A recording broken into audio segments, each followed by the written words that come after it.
আমাকে এখন বাস ধরতে হবে। পরবর্তী ট্রেন আছে, ট্রেনের টাইম খুব সীমিত, হাতে ঘন্টাখানিক টাইম আছে এবং প্লাস ট্রেন স্টেশন যেতে হলে আমাকে এখন প্রায় 30 কিলোমিটার যেতে হবে। মেহেরপুর থেকে চুয়াডাঙ্গার বাস নিয়ে নিয়েছি, এই যে টিকিট। অবশেষে সকল বাধা বিপত্তি পার করে আমরা চুয়াডাঙ্গা স্টেশনে, সেই কাঙ্ক্ষিত বেনাপোল এক্সপ্রেস, সেটাও 1 নম্বর প্ল্যাটফর্মের ভিতরে কিছুক্ষণের ভিতরে ঢুকবে। এই যে হর্ন শোনা যাচ্ছে। চুয়াডাঙ্গা থেকে কুষ্টিয়া কোর্ট পর্যন্ত দূরত্ব হচ্ছে 45 কিলোমিটার।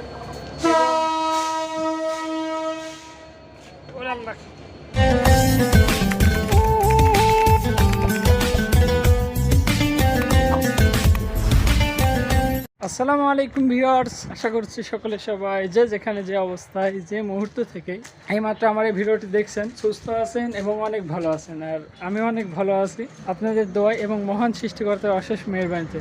তো ভিউয়ার্স, বর্তমানে আমি অবস্থান করছি, এটা হচ্ছে আমাদের মেহেরপুর সরকারি কলেজ, মেহেরপুর জেলা, যেটা হচ্ছে বাংলাদেশের দক্ষিণ পশ্চিম অঞ্চলের একটি সীমান্তবর্তী জেলা। এখান থেকে আজকের ভিডিওটি স্টার্ট করছি। আর ভিডিও কি সম্পর্ক হতে যাচ্ছে এটা বুঝতে আর আপনাদের বাকি নেই, অবশ্যই আমি জানছি। তো এখান থেকে ভিডিওটি স্টার্ট করছে। আর আমাকে এখন বাস ধরতে হবে। পরবর্তী ট্রেন আছে, ট্রেনের টাইম খুব সীমিত, হাতে ঘন্টাখানিক টাইম আছে এবং প্লাস ট্রেন স্টেশন যেতে হলে আমাকে এখন প্রায় 30 কিলোমিটার যেতে হবে। টাইম আছে হাতে 1 ঘন্টা। আর যেহেতু রমজান মাস চলছে, আপনাদেরকে সবাইকে রমজানের শুভেচ্ছা জানাচ্ছি। চলুন তাহলে এখান থেকে ভিডিওটি স্টার্ট হচ্ছে। তো ভিউয়ার্স, আমরা এই যে এটা হচ্ছে মেহেরপুর কলেজ মোড় বলে, আর এই যে কলেজ মোড়ের এই রোডটা চলে গেল চুয়াডাঙ্গার দিকে, আর ওই যে সোজা গেল হচ্ছে মুজিবনগর যে স্মৃতিসৌধ ওই দিকে, আর ডান দিকে গেল হচ্ছে আমাদের কুষ্টিয়া জেলা। চুয়াডাঙ্গার মেহেরপুর থেকে চুয়াডাঙ্গার বাস নিয়ে নিয়েছে, এই যে টিকিট। এখান থেকে জনপ্রতি ভাড়া আসে 60 টাকা, প্রায় 30 কিলোমিটারের রাস্তা। তো চুয়াডাঙ্গায় হচ্ছে আমার ট্রেন আছে বেনাপোল এক্সপ্রেস, যেটা হচ্ছে মনে হয় 3:30টার দিক টাইম। আর এই বাস পৌঁছানোর কথা বলছে যে হচ্ছে 3:30টার দিকে। তো চলুন দেখা যাক সময় মতো পৌঁছাতে পারি কিনা, না ট্রেন মিস হয়।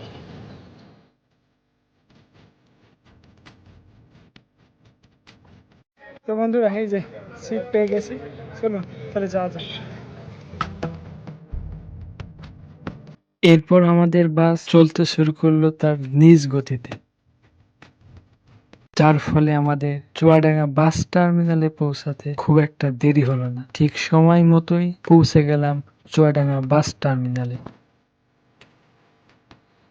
এরপর চুয়াডাঙ্গা বাস টার্মিনাল থেকে অটো গাড়িতে জনপ্রতি 15 টাকা করে আমরা পৌঁছে গেলাম চুয়াডাঙ্গা রেলওয়ে স্টেশনে।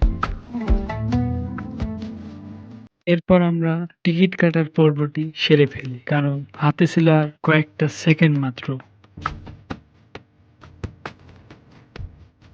অবশেষে সকল বাধা বিপত্তি পার করে আমরা চুয়াডাঙ্গা স্টেশনের 1 নম্বর প্ল্যাটফর্মে আমরা অবস্থান করছি, এবং আমাদের সেই কাঙ্ক্ষিত বেনাপোল এক্সপ্রেস, সেটাও 1 নম্বর প্ল্যাটফর্মের ভিতরে কিছুক্ষণের ভিতরে ঢুকবে। এই যে হর্ন শোনা যাচ্ছে।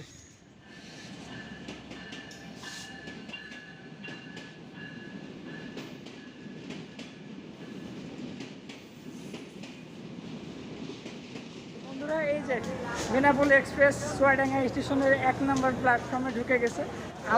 আমাদের কোচ নাম্বার হচ্ছে ক, তার মানে একদম সামনের দিকে। চলুন যা যাক, এই যে মানুষজন উঠছে। এই যে বন্ধুরা, আমাদের সেই কাঙ্ক্ষিত ক, এই বেনাপোল এক্সপ্রেসের ক কোচে আমাদের হচ্ছে আজকে যাত্রা হচ্ছে চুয়াডাঙ্গা থেকে একদম কুষ্টিয়া কোর্ট স্টেশন পর্যন্ত। ক কোচটা একদম ইঞ্জিন, তারপর পাওয়ার কার, তারপরে এই যে আমাদের কাঙ্ক্ষিত সেই ক কোচ। এই চুয়াডাঙ্গা থেকে কুষ্টিয়া কোর্ট পর্যন্ত দূরত্ব হচ্ছে 45 কিলোমিটার।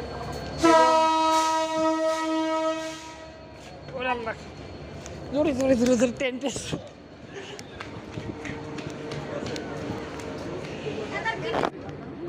তো বন্ধুরা, এই যে বেনাপোল এক্সপ্রেস চুয়াডাঙ্গা স্টেশন থেকে ছেড়ে যাচ্ছে একদম। এটা চলে যাবে হচ্ছে, এটা আসলে হচ্ছে বেনাপোল থেকে, এটা যাবে একদম ঢাকা স্টেশন পর্যন্ত। অবশেষে আমরা এই যে সকল বাধা বিপত্তি পার করে বেনাপোল এক্সপ্রেস ট্রেন ধরলাম এবং আমাদের গন্তব্য কুষ্টিয়া কোর্টের উদ্দেশ্যে আবার যাত্রা শুরু করলাম। এই যে চুয়াডাঙ্গা,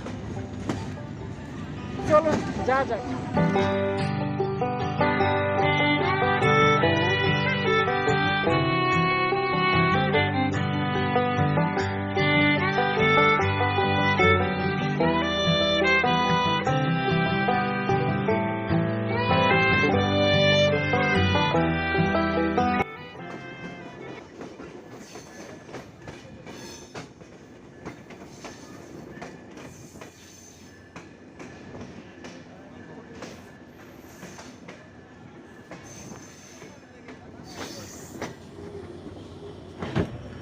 তো বন্ধুরা, এই যে আমাদের এই যাত্রাপথের প্রথম স্টপেজ এবং প্রথম জাংশন পোড়াদা জাংশন, এরপরেই হচ্ছে আমাদের কুষ্টিয়া কোটি স্টেশন।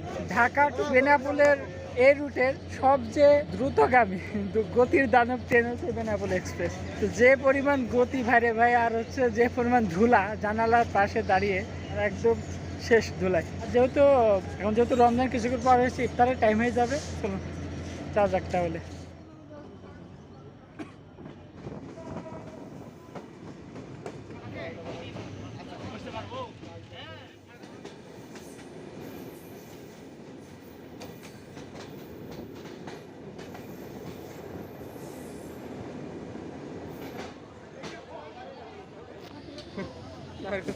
এই হচ্ছে ট্রেন থেকে নামার অবস্থা। কুষ্টিয়া কোটি স্টেশনটা একটা প্ল্যাটফর্ম এবং প্ল্যাটফর্ম ছোট, যার কারণে এই যে ট্রেনের যদি সামনের দিকে হয়, আমাদের যেহেতু ছিল কোচ ন, এই সামনের দিকে থাকার কারণে এই যে প্ল্যাটফর্ম পাইনি, তো সকলে এইভাবে নামা ওঠা করতে হয়। আমাদের গন্তব্য ছিল কুষ্টিয়া কোর্ট, আমরা কুষ্টিয়া কোর্টে চলে এসেছি।